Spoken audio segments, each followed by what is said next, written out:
Hola a todos, soy Carlos Callao, director de cocinas de las sidrerías Tierras Tour, y vengo a presentaros el menú especial del mes de mayo, que constará de los siguientes platos: un 1000 hojas de tortu con afoga al pito y un crujiente de cecina, un bacalao a la asturiana, que lo servimos con una patatina de la abuela,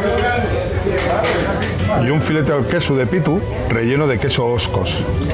Para terminar, y para los más golosos, tenemos un frisuelo relleno de requesón. Espero que os guste y que vengáis a probarlo con nosotros.